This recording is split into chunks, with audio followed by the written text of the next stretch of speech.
امی آپ ماموں سے رانیہ کی رخصتی کی بات کریں، بس بہت ہو گیا۔ وہ کالج یہاں آ کر بھی تو جا سکتی ہے، ہم کون سا اس کے پیر باندھ دیں گے۔ اس کی ماں صفیہ بولتی ہے، فارس تمہیں کیا ہو گیا ہے؟ آخر ایسی بھی کیا بات ہو گئی ہے؟ میں کیسے رانیہ کے باپ سے یہ بات کروں، جبکہ اسے پہلے ہی کہہ چکی ہوں کہ آپ جتنا چاہیں ٹائم لے لیں، اور تم خود بھی تو اس بات پہ راضی تھے۔ اب کیا ہو گیا؟ 1 سال کی تو بات ہے۔ فارس بے چینی سے ڈرائنگ روم میں چکر کاٹ رہا تھا۔ امی، آپ ایک دفعہ ماموں سے بات کر کے تو دیکھیں، ہو سکتا ہے وہ مان جائیں۔ ان سے کہیں کہ ہمیں اس کے پڑھنے پہ کوئی اعتراض نہیں، وہ یہاں آ کر بھی تو پڑھ سکتی ہے۔ زاہد، فارس کا چھوٹا بھائی، کہتا ہے، ہاں امی، بھائی ٹھیک کہہ رہے ہیں، آپ ماموں سے بات کریں۔ تم تو چپ ہی کرو، ہر وقت اپنے بھائی کی سائیڈ لیتے رہتے ہو۔ فارس غصے میں گھر سے باہر چلا جاتا ہے۔ وہ گاڑی میں بیٹھا رانیہ کے بارے میں سوچ رہا تھا۔ اس نے سوچا کہ اس کے کالج چلا جاتا ہوں، وہاں جا کر اس سے بات کروں گا کہ اب وہ اس کے بغیر نہیں رہ سکتا۔ جیسے ہی فارس کالج گیٹ پر پہنچتا ہے، وہ رانیہ کو کسی لڑکے کے ساتھ کھڑا ہوا دیکھتا ہے۔ وہ اس کے ساتھ ہنس ہنس کر باتیں کر رہی تھی۔ جب رانیہ نے فارس کی طرف دیکھا تو اس کے چہرے کا رنگ اڑ گیا، لیکن پھر وہ خود کو کمپوز کرتی ہوئی آرام سے گاڑی کی طرف آتی ہے۔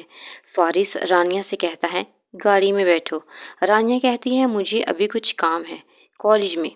فارس کہتا ہے، بھاڑ میں گیا تمہارا کام، میں نے کہا گاڑی میں بیٹھو۔ اس کے غصے کو دیکھ کر وہ گاڑی میں بیٹھ جاتی ہے اور کہتی ہے، تم پلیز میرا پیچھا کرنا چھوڑ دو اور یہاں کالج مت آیا کرو روز روز۔ فارس نے غصے سے رانیہ کی طرف دیکھا اور اس کے بازو کو پکڑ کر اپنی طرف کھینچتا ہے۔ رانیہ کچھ سمجھتی اس سے پہلے وہ اس کے سینے پہ گر جاتی ہے۔ اس کے چہرے کا رنگ اڑ جاتا ہے۔ فارس اس کے بازو کو زور سے پکڑ کر اسے خود کے قریب کرتا ہے۔ کیا سمجھتی ہو خود کو؟ جان لے لوں گا تمہاری، سمجھی؟ آئندہ اگر تمہارے ارد گرد مجھے کوئی بھی نظر آیا تو تم پر صرف میرا حق ہے، یہ جان لو، سمجھی؟ رانیہ گھبراتے ہوئے اس کی طرف دیکھ رہی تھی۔ میرا بازو چھوڑو، مجھے درد ہو رہی ہے۔ فارس نے اس کی آنکھوں میں غور سے دیکھتے ہوئے کہا، یہ درد تو کچھ بھی نہیں، اگر تم نے میری بات نہ مانی تو اس سے آگے بھی بہت کچھ ہو سکتا ہے جس کا تم اندازہ نہیں کر سکتی۔ وہ ذو معنی الفاظ میں بولتا ہوا پیچھے ہوا اور اس کا بازو چھوڑ دیا۔ رانیہ نے ایک ہاتھ اپنے بازو پر رکھا اور باہر کی طرف دیکھنے لگی۔ فارس نے گاڑی سٹارٹ کی۔ راستے میں کوئی بات نہیں ہوئی دونوں کے درمیان۔ فارس بار بار رانیہ کی طرف دیکھتا رہا، مگر رانیہ نے اس کی طرف ایک دفعہ بھی نہیں دیکھا۔ گھر پہنچتے ہی اس نے گاڑی کا دروازہ کھولا اور بغیر فارس کو دیکھے گھر کے اندر چلی جاتی ہے۔ فارس غصے سے اپنی مٹھیاں بھینجتا ہے اور وہ بھی اٹھ کر اندر جاتا ہے۔ اندر رانیہ اپنے باپ کے پاس کھڑی تھی اور ابھی وہ کچھ بولنے ہی والی تھی۔ اس سے پہلے کہ وہ کچھ بولتی، فارس اندر داخل ہوتا ہے۔ ماموں جان، کیا حال ہے آپ کا؟ رانیہ کا باپ صدیق فارس کو دیکھ کر خوش ہوتا ہے۔ ارے تم کب آئے ہو؟ بیٹھو ماموں جان، مجھے آپ سے کچھ ضروری بات کرنی تھی، اس وجہ سے آیا ہوں۔ ہاں ہاں، اپنا ہی گھر ہے تمہارا، آؤ بیٹھو، بولو کیا بات ہے، کیا کھاؤ گے؟ نہیں شکریہ ماموں جان، وہ میں کہنا چاہتا تھا کہ آپ رانیہ کی رخصتی کر دیں۔ دیکھیں، مجھے اس کے پڑھنے پہ کوئی اعتراض نہیں ہے، وہ جہاں تک چاہے پڑھ سکتی ہے۔ اگر وہ یونیورسٹی جانا چاہے تو میں اس کا بھی وہاں پہ ایڈمیشن کروا دوں گا۔ اگر آپ کو کوئی اعتراض نہ ہو تو ٹھیک ہے، کوئی مسئلہ نہیں، رانیہ کے باپ نے کہا۔ لیکن اگر تمہاری امی یہ کہتی تو زیادہ مناسب رہتا۔ ٹھیک ہے ماموں جان، اگر آپ چاہتے ہیں کہ امی آپ سے بات کریں تو ٹھیک ہے، میں ان سے کہوں گا، وہ آج آ جائیں گی آپ سے بات کرنے کے لیے۔ رانیہ کے باپ صدیق نے کہا، ٹھیک ہے، آج ہمارے گھر میں ایک فنکشن ہے، بزنس میں بہت اچھا پروجیکٹ کامیاب ہوا ہے، تو اس خوشی میں کچھ چھوٹا موٹا سا اہتمام کیا ہے۔ آ جاؤ، شام کو پھر اناؤنس کریں گے ہم تم دونوں کی شادی۔ فارس کے چہرے پر مسکراہٹ آتی ہے۔ بہت شکریہ ماموں جان، میں چلتا ہوں۔ سیڑھیوں پر کھڑی رانیہ یہ سب کچھ سن رہی تھی۔ اس کے سر سے پاؤں تک پسینہ آ جاتا ہے۔ اس آدمی کو کیا مسئلہ ہے؟ نہیں جانا مجھے اس کے پاس۔ فارس کے باہر جاتے ہی رانیہ دوڑتی ہوئی اپنے باپ کے پاس آتی ہے۔ بابا پلیز، میں یہ رخصتی نہیں چاہتی۔ فارس جو ابھی باہر نہیں گیا تھا وہ دروازے کے پاس رک جاتا ہے اور وہ رانیہ کی یہ بات سن چکا تھا۔ اس کی آنکھیں غصے سے سکڑ چکی تھیں۔ وہ پیچھے مڑ کر دیکھتا ہے اور پھر گاڑی میں بیٹھتا اپنے گھر کی طرف چلا جاتا ہے۔ تم بہت پچھتاؤ گی، ایک دفعہ تم آ تو جاؤ میرے پاس، رانی اپنے باپ سے کہتی ہے۔ مجھے فارس کے گھر نہیں جانا۔ رانیہ کے باپ نے حیرت سے رانیہ کی طرف دیکھا۔ کیا مطلب ہے تمہارا؟ دیکھو، تمہارا اور اس کا نکاح بہت پہلے ہو چکا ہے، رخصتی رکی ہوئی تھی تمہاری پڑھائی کی وجہ سے۔ اب تم اگر مزید پڑھنا چاہو تو وہاں جا کر پڑھ سکتی ہو، تمہیں کوئی روکے گا نہیں، لیکن رخصتی نہ کرنا کوئی وجہ نہیں اس بات کی۔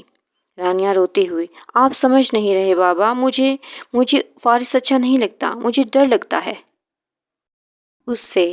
رانیہ کے باپ نے مسکراتے ہوئے کہا، بیٹا یہ تمہارا وہم ہے، ایسا کچھ نہیں ہے، چلو ریسٹ کرو، شام کو بات کریں گے۔ مگر بابا، کہا نہ جاؤ۔ رانیہ اپنے کمرے میں آ کر پلاننگ کرنے لگی کہ وہ کیسے فارس سے طلاق لے یا پھر کچھ ایسا کرے کہ فارس خود ہی رانیہ کو چھوڑ دے۔ کچھ سوچنے کے بعد رانیہ مسکرانے لگی۔ شام کا ٹائم تھا، بہت سی کمپنیوں کے لوگ رات کی دعوت پر صدیق شاہ کے گھر آئے ہوئے تھے، جہاں پر فارس، اس کی ماں اور اس کا بھائی زاہد بھی آ چکے تھے۔ فارس رانیہ کو ڈھونڈ رہا تھا لیکن رانیہ اسے کہیں نظر نہیں آ رہی تھی۔ فارس نے رانیہ کے باپ سے پوچھا، ماموں جان رانیہ نظر نہیں آ رہی؟ صدیق کہتا ہے یہیں کہیں ہوگی، لڑکیوں کے ساتھ آ جاتی ہے۔ کچھ دیر تلاش کرنے کے بعد آخر کار اس کی نظر رانیہ پر پڑتی ہے، جس نے بہت ہی عجیب قسم کا ڈریس پہن رکھا تھا۔ بیک سائڈ پر ڈیپ نیک اور گلا کافی بڑا تھا جس سے اسکن نظر آ رہی تھی۔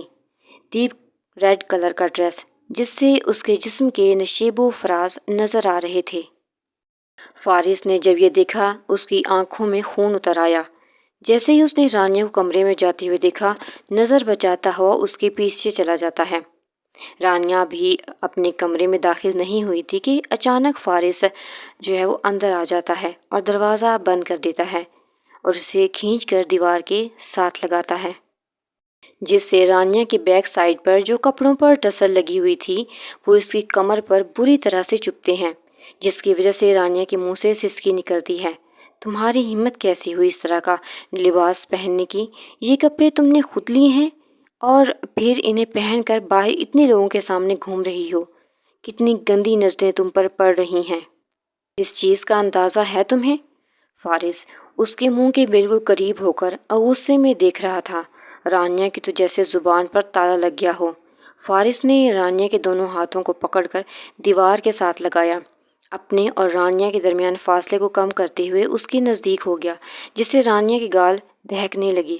اسے اس اچانک حرکت کا بالکل اندازہ نہیں تھا۔ اچانک فارس نے رانیہ کے بازو کو زبردستی پکڑا اور باہر کی طرف چلنے لگا۔ گھر کے پچھلے دروازے کی طرف رانیہ اپنا ہاتھ فارس کی گرفت سے چھڑوانے کی کوشش کرتی رہی، مگر فارس کی گرفت اتنی مضبوط تھی کہ ذرا بھی فرق نہیں پڑ رہا تھا۔ رانیہ نے اونچی آواز میں بولنے کی کوشش کی اس سے پہلے کہ وہ چیخنا شروع کرتی، فارس نے مڑ کر اس کے منہ پر ہاتھ رکھ دیا۔ بالکل چپ، آواز نہ آئے مجھے تمہاری، سمجھی؟ اگر تم نے چیخنے کی کوشش کی تو مجھ سے برا کوئی نہ ہوگا۔ یہ کہتے ہی اسے کھینچتے ہوئے گھر کے پچھلے گیٹ سے ہوتا ہوا گاڑی میں بٹھا کر اپنے گھر کی طرف چل پڑتا ہے۔ رانیہ گاڑی میں بیٹھی رونے والی شکل بنائی ہوئی تھی، جسے دیکھ کر فارس کو اور غصہ آ رہا تھا۔ اتنا مرنے والی کیوں ہو گئی ہو؟ غیر مردوں کے سامنے تو تم بڑا مسکراتی رہتی ہو، اپنے شوہر کے ساتھ بیٹھتے ہوئے موت پڑ رہی ہے۔ رانیہ غصے سے فارس کی طرف دیکھتی ہے، یہ تم اچھا نہیں کر رہے، ویسے بھی میں بہت جلد تم سے طلاق لے لوں گی، تمہارے ساتھ مجھے نہیں رہنا۔ یہ سننا تھا کہ فارس نے گاڑی کا رخ موڑ دیا۔ رانا نے حیرت سے فارس کی طرف دیکھا۔ کیا گاڑی کا رخ کیوں موڑ لیا؟ کیا تم گھر نہیں جا رہے ہو؟ بتاؤ بھی۔ فارس کچھ نہ بولا، بس غصے سے ڈرائیو کر رہا تھا۔ تقریباً 15 منٹ کے بعد گاڑی ایک فارم ہاؤس کے باہر رکتی ہے۔ رانیہ کا دل بیٹھ جاتا ہے، اس نے کچھ برا ہونے کا احساس ہوتا ہے۔ فارس جلدی سے گاڑی سے اترتا ہے اور رانیہ کی سائڈ کا دروازہ کھولتے ہوئے رانیہ کا زبردستی ہاتھ پکڑتے ہوئے اسے اندر لے جاتا ہے۔ اندر جاتے ہی ایک روم کا دروازہ کھول کر رانیہ کو بیڈ پر پھینکنے والے انداز میں بٹھاتا ہے۔ رانیہ کمرے میں ادھر ادھر دیکھنا شروع کر دیتی ہے اور جلدی سے اٹھ کر دروازے کی طرف بھاگتی ہے۔ اس سے پہلے کہ وہ دروازے تک پہنچتی، فارس اسے دوبارہ پکڑ کر بیڈ پر پھینکتا ہے۔ تم یہیں رہو گی جب تک تم رخصتی کے لیے مان نہیں جاتی۔ یہ کہتے ہی وہ اپنے موبائل سے رانیہ کی باپ صدیق کو کال ملاتا ہے۔ رانیہ سمجھ نہیں پا رہی تھی کہ آخر فارس کیا کرنے والا ہے۔ رانیہ کے باپ نے جلدی سے کال پک کی۔ فارس تم کہاں ہو اور رانیہ کہاں ہے؟ میں بہت دیر سے تمہیں کالز کر رہا ہوں مگر تم میری کالز کو پک نہیں کر رہی۔ میں بہت پریشان ہوں کیونکہ رانیہ کا کچھ پتہ نہیں۔ فارس ایک پرسکون مسکراہٹ کے ساتھ رانیہ کی طرف دیکھتا ہے۔ ماموں آپ پریشان نہ ہوں، رانی میرے ساتھ ہے۔ یہ سنتے ہی رانیہ کی آنکھیں پھٹی کی پھٹی رہ گئیں۔ رانیہ کا باپ حیران ہوا فارس کی بات سن کر۔ تمہارے ساتھ؟ مگر ماموں جانا پریشان نہ ہوں، ہم کچھ دیر تک گھر آ جاتے ہیں۔ یہ کہتے ہی اس نے کال بند کر کے رانیہ نے جلدی سے اٹھ کر فارس کا گریبان پکڑ لیا۔ تم نے میرے ابو کو کیوں کہا کہ میں تمہارے ساتھ ہوں؟ تم نے یہ کیوں بتایا؟ فارس ریلیکس ریلیکس، کیا ہو گیا ہے؟ کسی غیر کے ساتھ تو نہیں ہو نا؟ یہ کہتے ہی اس نے رانیہ کو کندھوں سے پکڑا۔ رانیہ حیرت سے فارس کو دیکھ رہی تھی اور آہستہ آہستہ رانیہ پیچھے کی طرف چلنا شروع کر دیا اور فارس اس کی آنکھوں میں دیکھتا ہوا اس کی طرف بڑھنا شروع کر دیتا ہے۔ جیسے جیسے رانیہ پیچھے کی طرف جا رہی تھی، فارس آگے بڑھتا جا رہا تھا۔ رانیہ دیوار کے ساتھ لگتی ہے۔ فارس اس کے بہت قریب آ جاتا ہے، اتنا قریب کہ دونوں کی سانسیں ایک دوسرے کے چہرے پر پڑ رہی تھیں۔ رانیہ نے اپنا ہاتھ فارس کے سینے پر رکھا اور اسے پیچھے دھکیلنے لگی۔ فارس نے اپنے دونوں ہاتھ کندھوں سے ہٹا کر رانیہ کے ہاتھوں پر رکھے اور انہیں اٹھا کر دیوار کے ساتھ لگا دیا۔ اب فارس رانیہ کے دل کی دھڑکن کو محسوس کر رہا تھا۔ فارس کی نظریں مسلسل رانیہ کے کپ کپاتے ہونٹوں پر تھیں، جسے رانیہ محسوس کر رہی تھی۔ اس سے پہلے کہ رانیہ کچھ بولتی، فارس اس کے ہونٹوں پر جھکتا ہے اور اس کے نرم ہونٹوں کا رس پینے لگتا ہے۔ رانیہ مسلسل مزاحمت کر رہی تھی۔ اس نے اپنا منہ زور سے فارس سے پیچھے کرنا چاہا مگر فارس نے رانیہ کو گردن سے پکڑ کر اپنے اور قریب کر لیا۔ جب رانیہ نے مزاحمت کرنا بند کر دیا تو فارس نے رانیہ کے ہونٹوں کو آزادی دی۔ رانیہ لمبے لمبے سانس لینے لگی۔ فارس ابھی بھی رانیہ کے ہونٹوں کی طرف دیکھ رہا تھا۔ رانیہ کا چہرہ سرخ ہو چکا تھا۔ دیکھو میری طرف، نظریں کیوں جھکا لیں؟ فارس نے مخمور لہجے میں رانیہ سے کہا۔ رانیہ کا چہرہ شرم سے لال ہو چکا تھا۔ فارس اس کی گردن پر جھکا اور گردن پر پیار بھری لمس چومنے لگا۔ رانیہ بےتاب ہوتے فارس کو پیچھے کرنے لگی۔ فارس نے رانیہ کی گردن سے منہ باہر نکالا اور رانیہ کی آنکھوں میں دیکھنے لگا۔ کیا تمہیں میری محبت نظر نہیں آتی یا تمہیں کوئی اور پسند ہے؟ رانیہ کو لگا کہ یہ اچھا موقع ہے۔ اگر وہ کہے گی کہ اسے کوئی اور پسند ہے تو فارس اسے چھوڑ دے گا، مگر یہ اس کی غلط فہمی تھی۔ رانیہ نے ہمت جمع کرتے ہوئے فارس سے کہا، ہاں، کوئی اور پسند ہے۔ یہ کہنا تھا کہ فارس نے رانیہ کے بالوں کو پیچھے سے زور سے پکڑا تو رانیہ کے منہ سے سسکی نکلی۔ یہ بھول ہے تمہاری کہ میں تمہیں چھوڑ دوں گا، بلکہ تمہاری اس حرکت کی تمہیں پوری سزا ملے گی۔ یہ کہتے ہی اس نے رانیہ کی گردن پر اپنے دانت گاڑ دیے، جس سے گردن پر نشان پڑ گیا۔ رانیہ سسکنے لگی، آنسو اس کی آنکھوں میں آ گیا۔ پلیز پلیز ایسا مت کرو فارس۔ گردن سے منہ نکال کر دوبارہ اس کے ہونٹوں پر آیا۔ اس نے اتنی زور سے رانیہ کے ہونٹوں کو اپنے ہونٹوں میں دبایا کہ رانیہ کے ہونٹوں پر بائٹ کر دیا، جس سے رانیہ کے ہونٹ سے خون بہنے لگا۔ آہ! رانیہ کے منہ سے سسکیاں نکلنے لگیں۔ پھر فارس نے رانیہ کے چہرے کو دیوار کی طرف کیا اور اس کی کمر سے بالوں کو پیچھے کرتا اس کی کمر پر اپنی محبت کے لمس چھوڑنے لگا۔ رانیہ بےتاب ہونے لگی، پھر لمبے لمبے سانس بھرتا اس کے کندھوں پر سر رکھ دیا۔ فارس نے رانیہ کے کان میں سرگوشی کی، اب گھر چلتے ہیں۔ رانیہ کی آنکھیں پھٹی کی پھٹی رہ گئیں۔ پھر فارس نے رانیہ کا چہرہ اپنی طرف کیا۔ رانیہ بے بسی سے فارس کی آنکھوں میں دیکھ رہی تھی، جیسے اسے سمجھ آ گئی ہو کہ وہ کس لیے اسے یہاں لے کر آیا تھا۔ اسے بازو سے پکڑتا زبردستی باہر لے کر آتا ہے اور گاڑی کا دروازہ کھول کر رانیہ کو اندر بٹھاتا ہے۔ پھر گاڑی میں بیٹھ کر گاڑی ڈرائیو کرنا شروع کر دیتا ہے۔ فارس کے چہرے پر اب ایک عجیب سا سکون تھا، جیسے اب وہ یہ جانتا تھا کہ رانیہ کو کوئی اس سے دور نہیں کر سکتا، یہاں تک کہ رانیہ خود بھی نہیں۔ سارے راستے دونوں کے درمیان کوئی بات نہ ہوئی۔ رانیہ کی آنکھوں سے آنسو بہتے رہے۔ فارس کو یہ اچھا نہیں لگ رہا تھا۔ وہ بار بار رانیہ کی طرف دیکھتا۔ جیسے ہی گاڑی گھر کے دروازے پر آ کر رکتی ہے، رانیہ جلدی سے باہر نکلتی ہے۔ فارس جلدی سے باہر نکل کر رانیہ کا ہاتھ پکڑ لیتا ہے۔ رانیہ کہتی ہے، چھوڑو مجھے، ہاتھ مت لگاؤ۔ فارس اسے کھینچ کر جو ہے وہ قریب کرتا ہے اور اس کے ماتھے پر ایک بوسہ دیتا ہے۔ تم سیدھے راستے سے اندر نہیں جاؤ گی، اندر لوگ ہیں، میں نہیں چاہتا کہ لوگ تمہیں اس حالت میں دیکھیں۔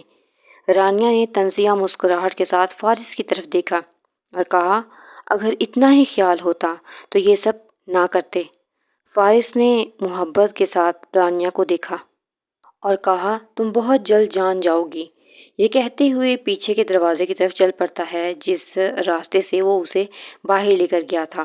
اس کا ہاتھ پکڑتا ہوا اسے اس کے کمرے تک لے جاتا ہے، کمرے میں چھوڑتا ہوا باہر آ جاتا ہے۔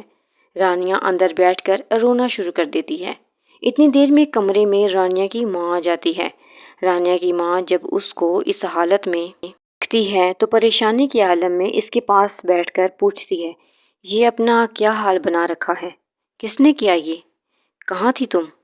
اس سے پہلے کہ رانیہ کچھ بولتی، فارس کمرے میں آتا ہے اور کہتا ہے، مومانی جان، رانیہ کو کچھ مت کہیں، میں ماموں جان سے رخصتی کی بات کر چکا ہوں اور ویسے بھی ہمارا نکاح ہو چکا ہے۔ رانیہ کی ماں عالیہ بی بی حیرت سے رانیہ اور فارس کو دیکھ رہی تھی۔ یہ کہتا ہوا ایک پرسکون مسکراہٹ لیے کمرے سے باہر چلا جاتا ہے۔ اتنی دیر میں رانیہ کا باپ کمرے میں آتا ہے۔ رانیہ کی ماں کہتی ہے، جب وہ لوگ رخصتی کا بول رہے ہیں تو آپ مان کیوں نہیں جاتے؟ کس چیز کا انتظار کر رہے ہیں؟ جلدی کیوں نہیں کیا آپ؟ کس بات کا انتظار کر رہے ہیں؟ کہ لوگ ہمیں باتیں کریں؟ ہماری بیٹی نے تو ہماری عزت کہیں کی نہیں چھوڑی۔ رانیہ کی ماں کا اتنا کہنا تھا کہ رانیہ حیرت سے اپنی ماں کی طرف دیکھنے لگی۔ کس بات کا انتظار کر رہے ہیں کہ لوگ ہمیں باتیں کریں؟ ہماری بیٹی نے تو ہماری عزت کہیں کی نہیں چھوڑی۔ رانیہ کی ماں کا اتنا کہنا تھا کہ رانیہ حیرت سے اپنی ماں کی طرف دیکھنے لگی اور کہنے لگی، آپ کو اپنی بیٹی پر اعتبار نہیں؟